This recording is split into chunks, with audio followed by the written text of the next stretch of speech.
ખેડા જિલ્લાના ઠાસરા તાલુકાના ઉધમતપુરા ગામડામાં દીપડો દેખાતા ભારે દોડધામ મચી જવા પામી છે। અચાનક દીપડાના ગામમાં પ્રવેશવાથી ગ્રામજનોમાં ભયનો માહોલ સર્જાયો હતો અને લોકોમાં ગભરાટ ફેલાઈ ગઈ હતી। આ અનિશ્ચિતતા અને દોડધામના કારણે વાતાવરણ તંગ બની ગયું હતું, જેને પગલે ગ્રામજનો પોતાના જીવ બચાવવા સુરક્ષિત સ્થળો પર દોડી ગયા હતા।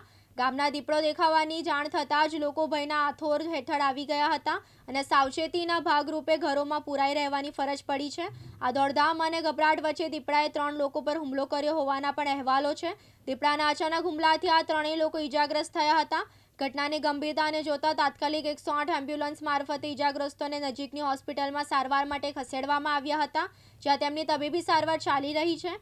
આ હુમલાની ઘટનાએ ગામ લોકોની ચિંતામાં વધારો કર્યો છે। આ બનાવની જાણ થતાં જ વન વિભાગ પણ તાત્કાલિક દોડ્યું થયું અને દીપડાને પકડવાની કામગીરી શરૂ કરી હતી।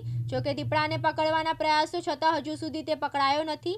એક તરફ વન વિભાગની ટીમ દીપડાનું પગેરું શોધી રહ્યું છે, તો બીજી તરફ હાલ પણ ગામડા લોકોનો ટોળા દીપડાને પકડવા માટે જહેમત ઉઠાવી રહ્યા છે અને વન વિભાગને પણ મદદ કરી રહ્યા છે। ગ્રામજનોમાં હજુ પણ ભય હોવા છતાં તેઓ પોતાની અને અન્યની સુરક્ષા માટે સક્રિયપણે પ્રયત્નશીલ છે।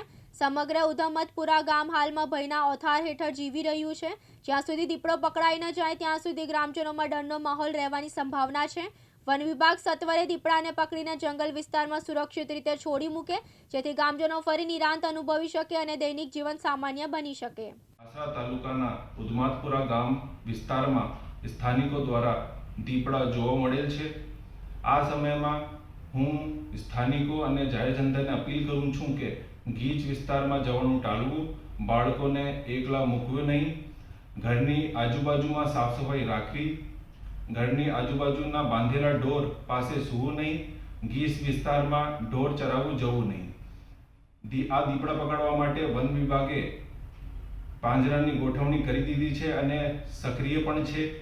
અને અંતમાં હું સ્થાનિક લોકોને અપીલ કરું છું કે જો આ દીપડા ફરીથી આ વિસ્તારમાં જોવા મળે તો તાત્કાલિક વન વિભાગને સંપર્ક કરવા વિનંતી છે। નિખિલ ભટ્ટ, દિવ્યાંગ ન્યૂઝ, ખેડા।